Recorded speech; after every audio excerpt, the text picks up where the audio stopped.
welcome back to the channel. Thanks for joining me again. In today's video, we're in Bridlington on the east coast of Yorkshire, and we've literally just arrived about 5 minutes ago, and we've walked along the beach here and come across my first composition. It's not the best subject, it's this old sewage pipe, but I think it makes a really nice composition in terms of long exposures. And basically the sea as it's coming in, it's creating a lot of sea foam, and as that sort of comes in and recedes, it's making some really nice streaky patterns in the sort of water there. So I'm trying some long exposures using this pipe as a nice subject there, and we've got the camera set up on the tripod already. I've taken a few shots. We're looking at about 4 to 5 second exposure, and because it's so bright, the sun's just literally off to my right here. It is creating a few issues in terms of the length of shutter speed that I would like, and also a bit of flaring in the lens as well. So I'm just controlling that by using my hand over the lens, just to try and block out as much of the sort of side light as I can from the sun. And like I say, just using like a 4 second exposure, ISO 100, and I've got the aperture at f16 just to try and make it as small as possible. I've obviously tried some a little bit higher as well, f22, but I think it does sort of affect the sharpness slightly as well. But yeah, just looking on the back of the camera there, it's looking quite nice. So like I said, I'm using the patterns in the water here. You can see that on there, but the sea foam as it recedes out is making some streaks in the water.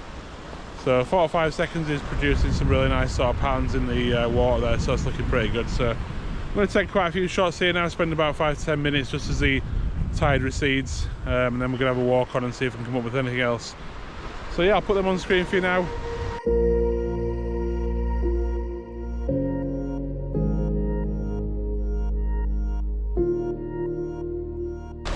Okay, so I've moved a little bit closer towards the pipe itself to try and get some of the detail in the foreground of this sort of moss and lichen and seaweed and all that kind of stuff on there. I really want to have that sort of prominent in the picture, just on sort of the left hand side as the pipe starts coming into the frame.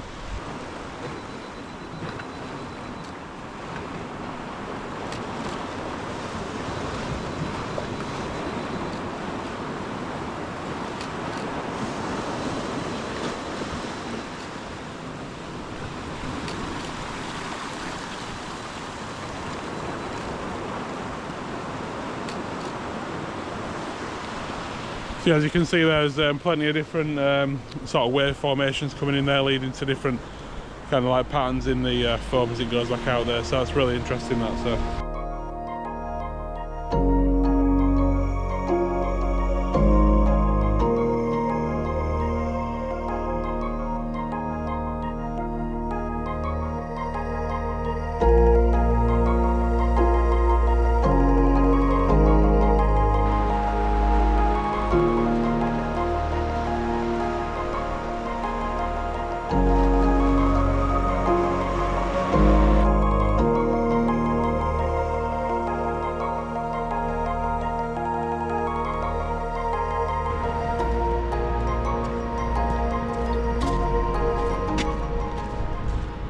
Okay, so we've been around Bridlington this morning, and we've come to Flamborough Lighthouse this morning, and we're just going to have a look down at this little cove here.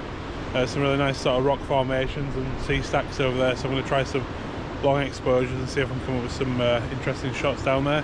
As you can see, it's still a really nice day, but I was hoping for a bit of colour in the sky from the sunset, but there is quite a lot of cloud on the horizon, so who knows. But yeah, so we're going to get down there now, have a look round, look down at these sort of limestone rock formations and try and come up with some nice interesting compositions. I'm going to try and use that big sea stack in the distance there. I'm not sure if you can see that. It's like the main subject, and try and come up with something around that. So yeah, just going to get down there, a few more steps, and then we'll have a look around.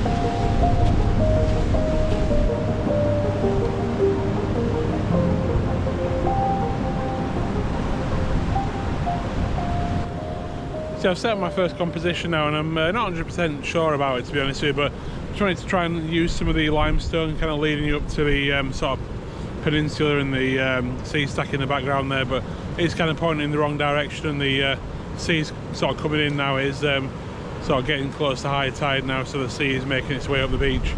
But yeah, we're sort of doing what we can here, and looking at this sort of like limestone patterns just in the foreground here, and using that as a bit of a subject just to sort of fill the bottom half of the frame. Then obviously getting all the sort of choppy water in the background, trying different exposures again, going for like a long exposure for about 3 or 4 seconds, and then get some really fast shutter speeds just to try and freeze some of the waves crashing into the limestone just in the background there. So might combine a few of those, or just use 1 or 2 depending on what they'll look like in post, and yeah, just see what they come up with. Some time I play around here.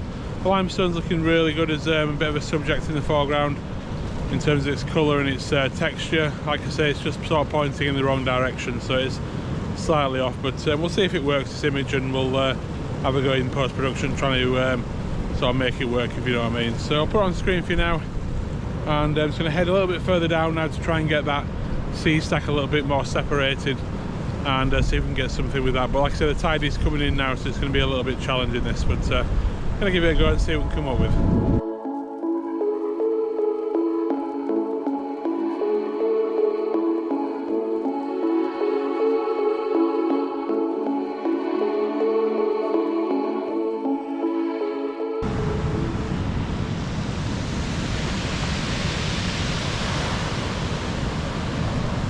Okay, so as you can see there, I've got some really nice separation between the sea stack there and the headland. I think it's really important just to make that sort of isolated on its own to make it stand out, otherwise it just kind of gets lost in the sort of headland, because it's obviously the similar sort of rock and everything.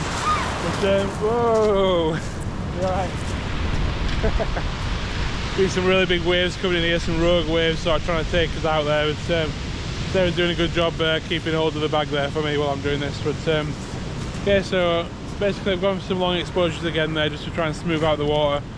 I'm not liking the sort of completely smooth sort of texture of the water. I'm preferring the sort of half a second exposure with the sort of a little bit of texture and sort of movement in the sort of waves itself. It sort of really gives that feel of the power of the waves and everything, and basically how it is today and the environment that we're in right now. So yeah, it's been really challenging. It's been quite fun just to get down here, but like I say, normally when we come here in the summertime, the tide is actually a lot further out, so you can get kind of on the sort of rock pool area here.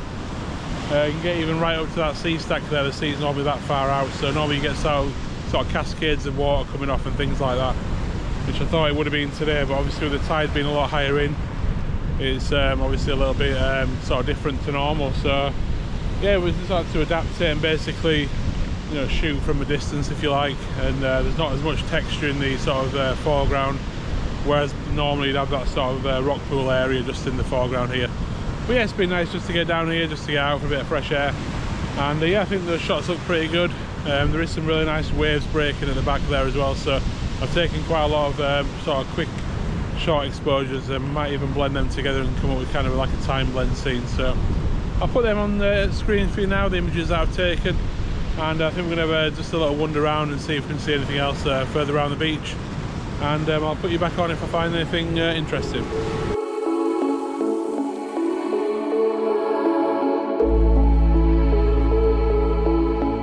Okay, we'll have a look around now, and I think I've come up with the sort of final shot down here. So I've got it in portrait orientation. I'm going to try and get that sea stack with these sort of rocks in the foreground here, and just wait for one of the big sort of waves to come up here, crash over those rocks, and as it recedes I'm going to try and capture those lines going back into the sea, which will obviously lead you up to the sort of sea stack itself. So I think that'll make a really nice interesting shot, and a really nice and dynamic foreground just to lead you up through towards the sea stack in the background. So just a matter of waiting now for this sort of big wave just to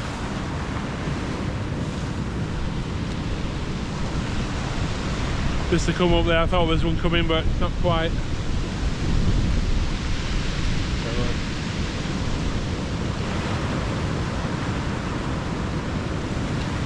So yeah, we're all set up, ready to go.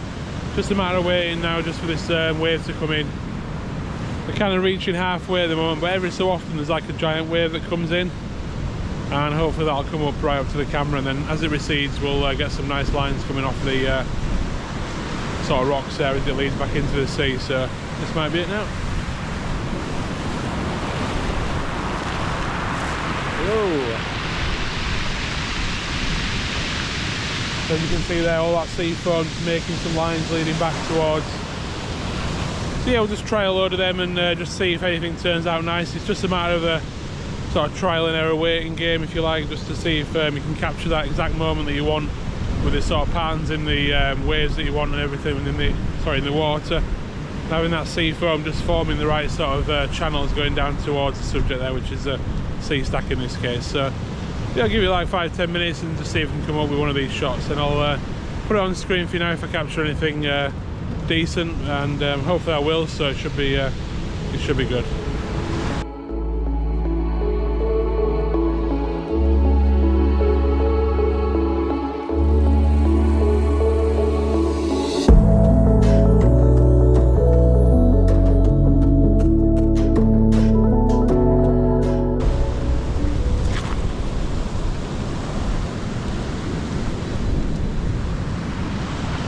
Well, this is looking really good now, getting some really nice light coming from the left hand side of the scene.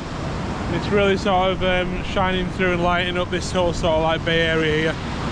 So yeah, hopefully these turn out alright, but yeah, it's looking pretty good with the camera sort of being in the water itself, you know, within the wash. So it's turning out alright. Just got to be careful that I don't get a really big wave that'll kind of overtop the camera. So but yeah, it's quite fun just to get the camera nice and low, like I say, get all the detail of the sort of sea foam just moving over the rocks there. So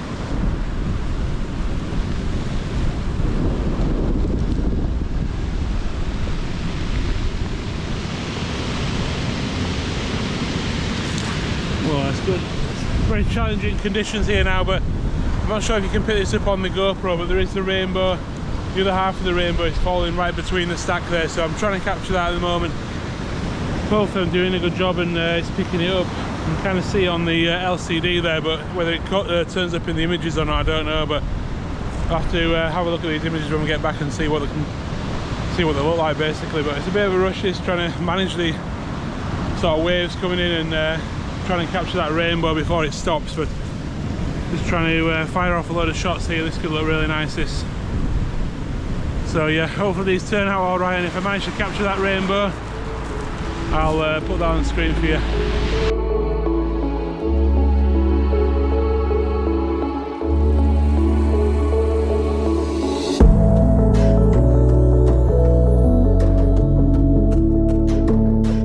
Well guys, that's been an interesting half an hour. It's been really good to get down here and just shoot in these conditions. The waves have been coming in thick and fast. I've had some really big rogue waves coming in, and indeed under the camera as well. So hopefully they produce some really nice images. And with the rain that came briefly there and that rainbow, I just really hope it's turned out well on the image. I really like that image. If it turns out well, it should be a really nice image. So yeah, if you have enjoyed this week's video, please consider subscribing to the channel, hitting the like button and sharing, and please leave a comment down below with your thoughts on the video and the images. It's really good to hear from you guys, and I'll get back to you as soon as I can. So until the next time, bye for now.